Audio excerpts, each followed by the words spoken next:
Good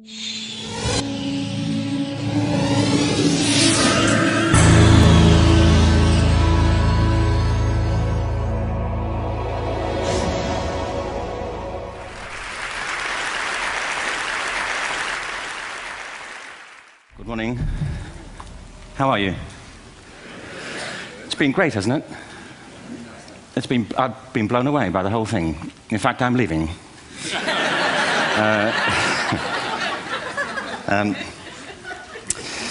There have been three themes, haven't there, running through the conference, which are relevant to what I want to talk about. One is the extraordinary evidence of human creativity in all of the presentations that we've had and in all the people here. Just the variety of it and the range of it. The second is that it's put us in a place where we have no idea what's going to happen in terms of the future. No idea how this may play out. I have an interest in education. Actually, what I find is everybody has an interest in education. Don't you? I find this very interesting. If you're at a dinner party and you say you work in education, actually, you're not often at dinner parties, frankly, if you work in education. You're not asked, you know, and you're never asked back, curiously. That's I think that strikes me. But if you are, and you say to somebody, they say, what do you do? And you say, you work in education, you can see the blood run from their face. They think, oh my God, you know, why me? It's my one night out all week. But if you ask people about their education, they pin you to the wall. Because it's one of those things that goes deep with people. Am I right? Like religion and money and other things. So I have a big interest in education, and I think we all do. We have a huge vested interest in it, partly because it's education that's meant to take us into this future that we can't grasp. If you think of it, children starting school this year will be retiring in 2065. Nobody has a clue, despite all the expertise that's been on parade for the past 4 days, what the world will look like in 5 years' time. And yet we're meant to be educating them for it. So the unpredictability, I think, is extraordinary. And the third part of this is that we've all agreed, nonetheless, on the really extraordinary capacities that children have, their capacities for innovation. I mean, Serena last night was a marvel, wasn't she? Just seeing what she could do. And she's exceptional, but I think she's not, so to speak, exceptional in the whole of childhood. What you have there is a person of extraordinary dedication who found a talent. And my contention is all kids have tremendous talents, and we squander them pretty ruthlessly. So I want to talk about education, and I want to talk about creativity. My contention is that creativity now is as important in education as literacy, and we should treat it with the same status. Thank you.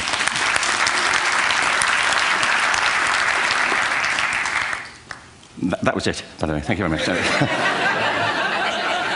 So, 15 minutes left. Well, I was born... No, I had a great story recently, I love telling it, of a little girl who was in a drawing lesson. She was 6, and she was at the back drawing, and the teacher said this little girl hardly ever paid attention.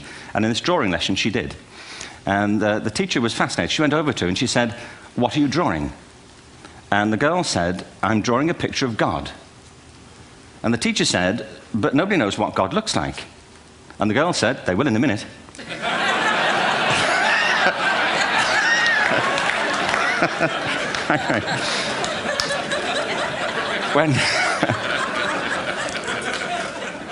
When my son was 4 in England, actually he was 4 everywhere, to be honest. I mean,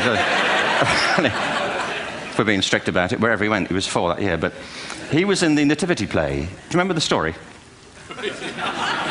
No, it was big. It was a big story.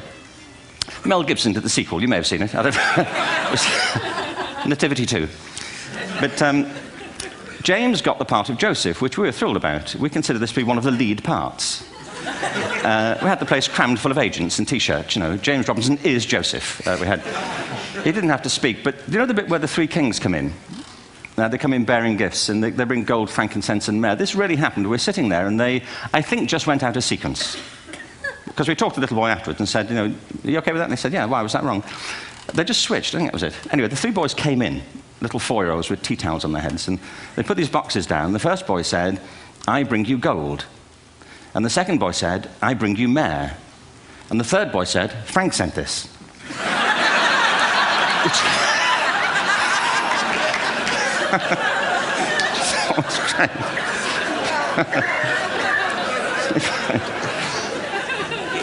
What these things have in common, you see, is that kids will take a chance. You know, if they don't know, they'll have a go. Am I right? They're not frightened of being wrong. Now, I don't mean to say that being wrong is the same thing as being creative. What we do know is, if you're not prepared to be wrong, you'll never come up with anything original.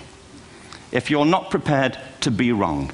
And by the time they get to be adults, most kids have lost that capacity. They have become frightened of being wrong. And we run our companies this, by the way. We stigmatize mistakes. And we're now running national education systems where mistakes are the worst thing you can make. And the result is that we are educating people out of their creative capacities. Picasso once said this. He said that all children are born artists. The problem is to remain an artist as we grow up. I believe this passionately, that we don't grow into creativity, we grow out of it. Or rather, we get educated out of it. So why is this? I lived in Stratford-on-Avon until about 5 years ago. In fact, we moved from Stratford to Los Angeles. So you can imagine what a seamless transition, you know, this was from LA. Actually, we lived in a place called Snitterfield, just outside Stratford, which is where Shakespeare's father was born. Are you struck by a new thought? I was. You don't think of Shakespeare having a father, do you? Do you? Because you don't think of Shakespeare being a child. Do you? Shakespeare being 7. I never thought of it. I mean, he was 7 at some point. He was in somebody's English class, wasn't he? Do you understand? Really? How annoying would that be? You know?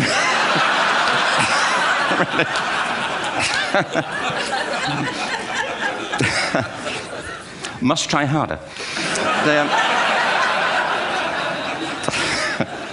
Being sent to bed by his dad, to Shakespeare. Go to bed now, you know, to William Shakespeare, you know, and put the pencil down, you know, and stop speaking like that. You know, it's confusing everybody.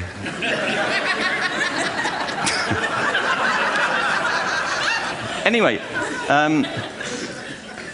we moved from Stratford to Los Angeles, and I just want to say a word about the transition. Actually, my son didn't want to come. I've got 2 kids. He's 21 now, and my daughter's 16. He didn't want to come to Los Angeles. He loved it, but he had a girlfriend in England. This was the love of his life, Sarah. He'd known her for a month.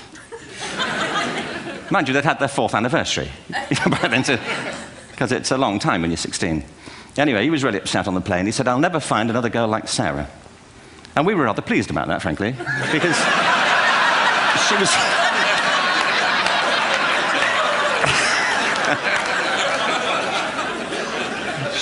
she was the main reason we were leaving the country.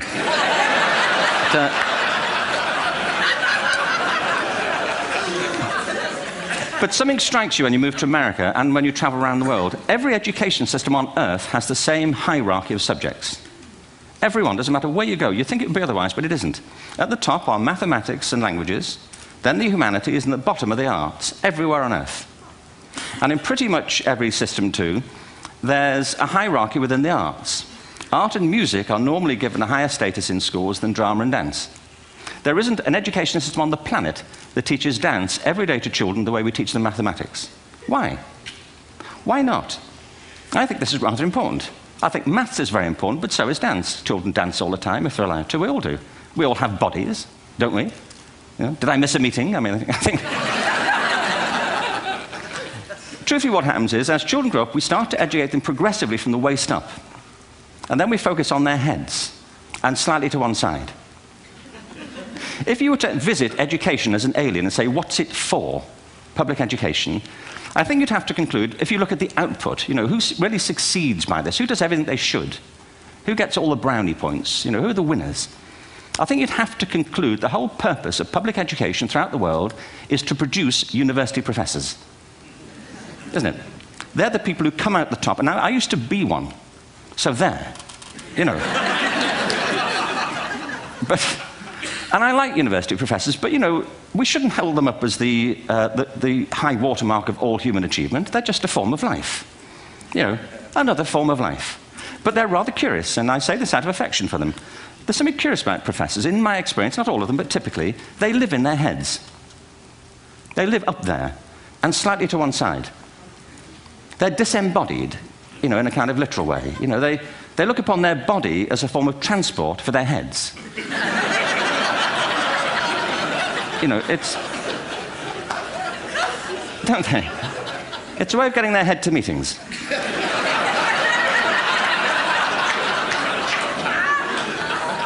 If you want real evidence of out-of-body experiences, by the way, get yourself along to a residential conference for senior academics and pop into the discotheque on the final night. And there you will see it. Grown men and women writhing uncontrollably off the beat.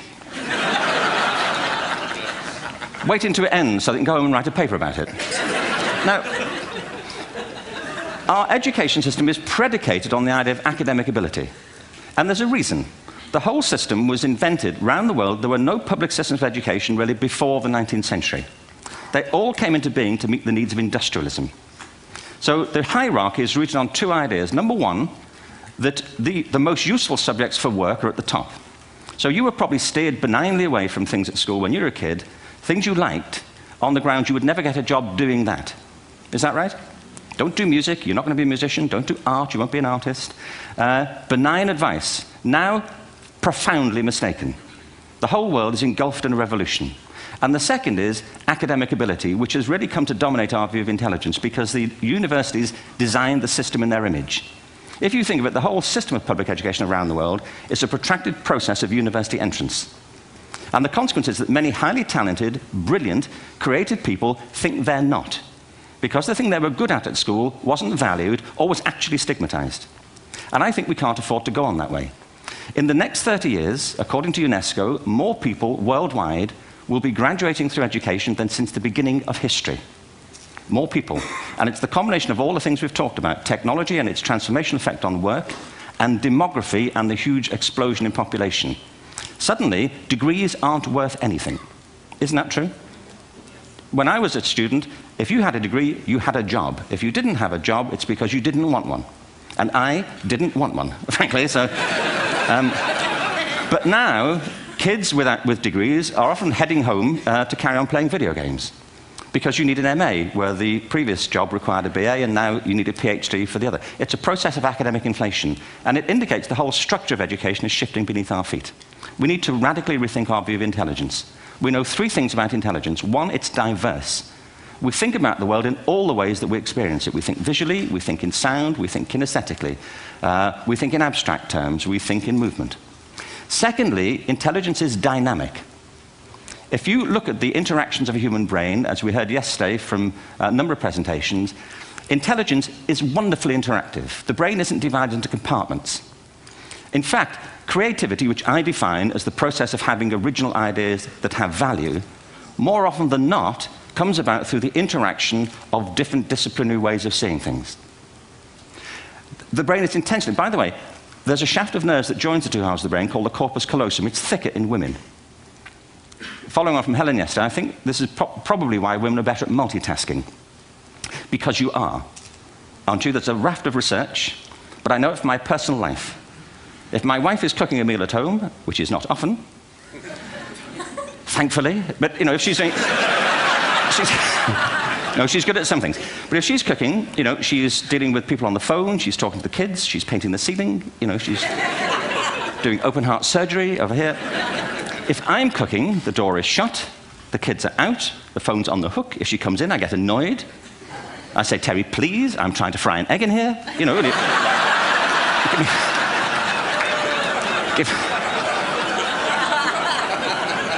give me a break. Actually, there was, do you know that old philosophical thing? If a tree falls in a forest and nobody hears it, did it happen? Remember that old chestnut?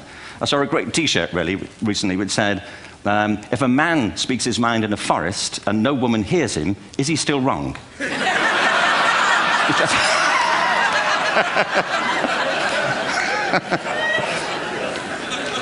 And the third thing about intelligence is it's distinct. I'm doing a new book at the moment called Epiphany, which is based on a series of interviews with people about how they discovered their talent. I'm fascinated by how people got to be there. It's really prompted by a conversation I had with a wonderful woman who most people have never heard of. She's called Gillian Lynn. Have you heard of her? Some have. She's a choreographer, and everybody knows her work. She did Cats and Phantom of the Opera. She's wonderful. I used to be on the board of the Royal Ballet in England, as you can see. And anyway, Gillian and I had lunch one day. I said, how'd you get to be a dancer? And she said it was interesting. When she was at school, she was really hopeless. And the school in the 30s wrote to her parents and said, we think Gillian has a learning disorder. She couldn't concentrate, she was fidgeting. I think now they'd say she had ADHD. Wouldn't you? But this was the 1930s, and ADHD hadn't been invented, at this point, so it wasn't an available condition. People weren't aware they could have that. Anyway, she went to see this specialist. So this oak-panelled room, and she was there with her mother, and she was led and sat on this chair at the end, and she sat on her hands for 20 minutes while this man talked to her mother about all the problems Gillian was having at school. And at the end of it, because she was disturbing people, her homework was always late and so on, little kid of 8, in the end, the doctor went and sat next to Gillian and said, Gillian, I've listened to all these things that your mother's told me. I need to speak to her privately. So he said, wait here, we'll be back, we won't be very long, and they went and left her. But as they went out the room, he turned on the radio that was sitting on his desk. And when they got out the room, he said to her mother, just stand and watch her. And the minute they left the room, she said she was on her feet, moving to the music. And they watched for a few minutes, and he turned to her mother, and he said, Mrs. Lynn, Gillian isn't sick, she's a dancer. Take her to a dance school. I said, what happened? He said, she did. I can't tell you how wonderful it was. We walked in this room, and it was full of people like me. People who couldn't sit still. People who had to move to think. Who had to move to think. They did ballet, they did tap, they did jazz, they did modern, they did contemporary. She was eventually auditioned for the Royal Ballet School. She became a soloist. She had a wonderful career at the Royal Ballet. She eventually graduated from the Royal Ballet School, found her own company, the Gillian Dance Company, met Andrew Lloyd Webber. She's been responsible for some of the most successful musical theatre productions in history. She's given pleasure to millions, and she's a multi-millionaire. Somebody else might have put her on medication and told her to calm down. Now, I think...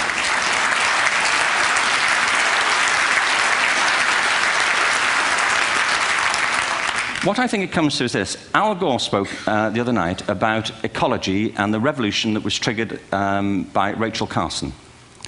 I believe our only hope for the future is to adopt a new conception of human ecology, one in which we start to reconstitute our conception of the richness of human capacity.